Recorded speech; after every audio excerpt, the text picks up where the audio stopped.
मेरे दोस्तों, आप सभी को नमस्कार। आज मैं ये वीडियो बना रहा हूँ। पता नहीं मैं कल आपको मिलूँ या ना मिलूँ। मैं मोल ले रहा हूँ दुश्मनी देश के खिलाफ काम करने वाले लोगों से। मेरे दोस्तों, जिस तरह भारतीय सीमाओं पर खड़ा फौजी अपना सीना चौड़ा कर गोली खाने के लिए तैयार रहता है, आज वक्त है देश के अंदर रहने वाले हम लोगों का कि हम चौकन्ने रहें। मेरे प्यारे बच्चों, ये विदेशी कंपनियां देश के अंदर जहर घोल रही हैं, देश को ले डूबेंगी।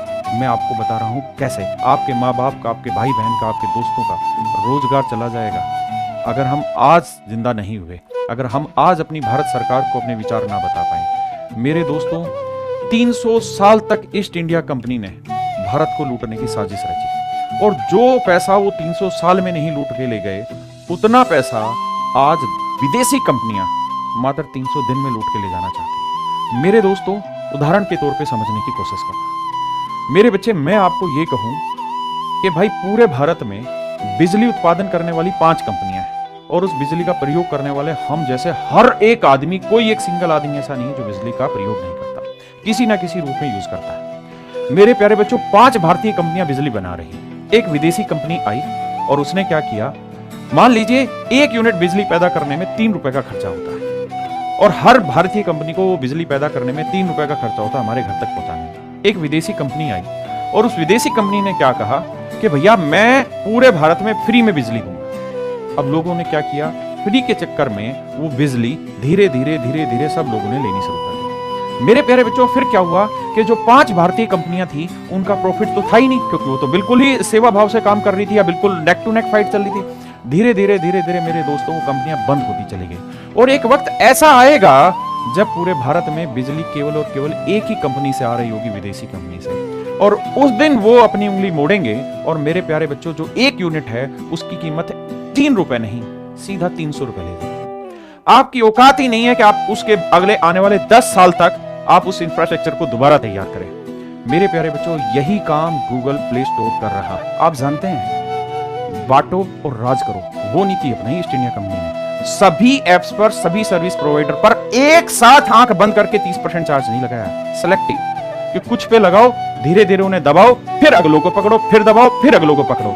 और मेरे दोस्त, वो लोग ही उस गुलामी के जिम्मेदार हैं। जब भारत को गुलाम किया गया था तो एक साथ पूरे देश को गुलाम नहीं किया गया। गांवों को गुलाम करने में बहुत साल लगे। सबसे पहले तो बड़े बड़े राजा गुलाम किए, फिर शहरों को गुलाम किया, लेकिन गांव के लोगों को सबसे आखिर में गुलाम किया गया। लेकिन गुलाम सब हुए। मेरे दोस्तों, इसी तरीके से बहुत सारे लोग हैं जो गुलाम होंगे। इस डिजिटल इंडिया को गुलाम करना चाहती विदेशी कंपनियां। मेरे भाई, आज बहुत सारे लोग इसके खिलाफ आवाज नहीं उठाएंगे। उसका कारण यह है कि उनको लगता है अभी हम पर तो आंच आई ही नहीं है, हम क्यों उठाएं।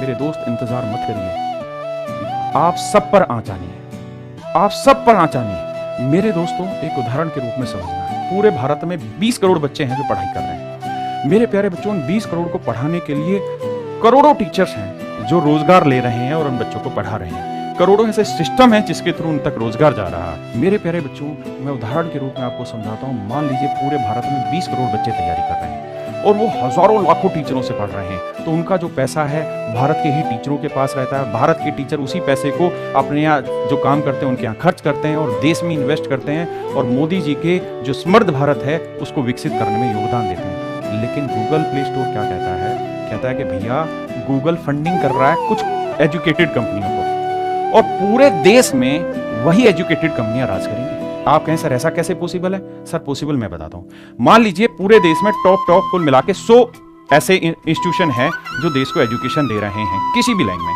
और इन 100 लोगों में मात्र मेरे प्यारे बच्चों 2 या 3 लोग ऐसे हैं जिनको गूगल फंडिंग कर रहा है। एग्जाम्पल के तौर पे समझिए, तो बाकी जो 97 लोग हैं उनको गूगल फंडिंग नहीं कर रहा। अब मेरे प्यारे बच्चों, ये तो आप सब समझते हैं कि किसी भी बिजनेस का मैक्सिमम टू मैक्सिमम जो प्रॉफिट मार्जिन हो सकता है वो 2, 4, 5, 10% हो सकता है, इससे बड़ा तो मार्जिन नहीं हो सकता।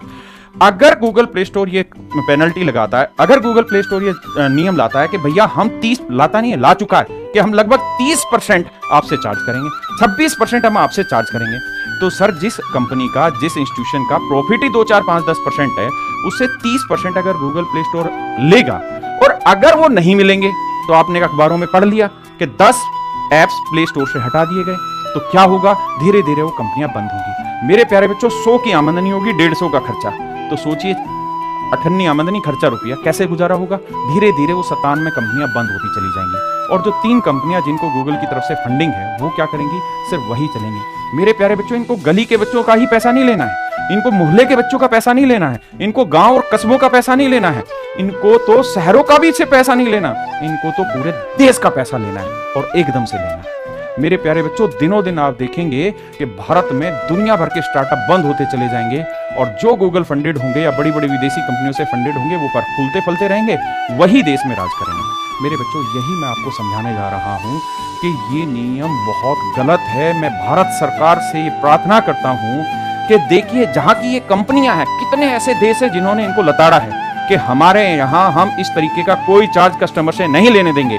जहां के खुद हैं, यूरोपियन यूनियन ने इनको मना किया हुआ है, इनका बहिष्कार किया है कि इस तरीके का कोई भी चार्ज यहां नहीं लगेगा। मेरे दोस्त, हिंदुस्तान के गरीबों पे क्यों लगे? हिंदुस्तान ने अभी तो चलना शुरू किया और अभी पकड़ना शुरू कर दिया। कोविड की महामारी के बाद डिजिटल इंडिया हुआ, पूरे देश के बच्चे उस चीज में जुट गए, इंजीनियर जुट गए, एप्स जुट गए, पूरा डिजिटल इंडिया कर दिया। और अब क्या हुआ, एकदम से एक मकड़ी आ रही है विदेशी और वो उसको बंद कर दिया। आपके गांव कस्बों में बहुत सारे लाला थे जो पैसा कमाते थे। मेरे बच्चे, लाला शब्द का मतलब किसी जाति से नहीं, लाला शब्द का मतलब होता था व्यापार करने से। वो पैसा कमाते थे, वहीं के लोगों को रोजगार देते थे, वहीं पैसा इन्वेस्ट करते थे, फिर रोजगार देते थे, फिर कमाते थे और इसी जद्दोजहद में लगे रहते थे। और वो जो कमाई होती थी वो देश की कमाई होती थी, देश के काम आती थी। मेरे प्यारे बच्चों, आप देख रहे होंगे कि इस तंत्र के द्वारा होगा क्या, ये लाला खत्म हो जाएंगे। एक ही लाला बचेगा, गूगल। एक ही लाला बचेगा, गूगल। उसके टक्कर का कोई लाला नहीं होगा।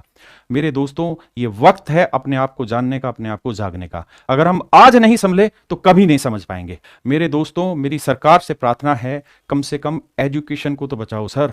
इन विदेशी कंपनियों से बचाइए सर।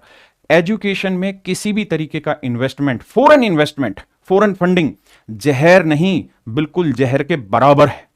ये धीरे धीरे एजुकेशन सिस्टम को दीमक की तरह खा जाएंगे और एक वक्त के बाद वो स्थिति आ जाएगी कि हमारे पास ऐसा कोई इंफ्रास्ट्रक्चर होगा नहीं और हम केवल इन्हीं कंपनियों पर डिपेंड रहेंगे और हम एक ना एक दिन इसी रूप से डिजिटली गुलाम बन जाएंगे और शायद बहुत हद तक हम बनते जा रहे हैं। आप ये बात ध्यान रखिए कि आज सिर्फ सर्विस प्रोवाइडर पे बात उठी है।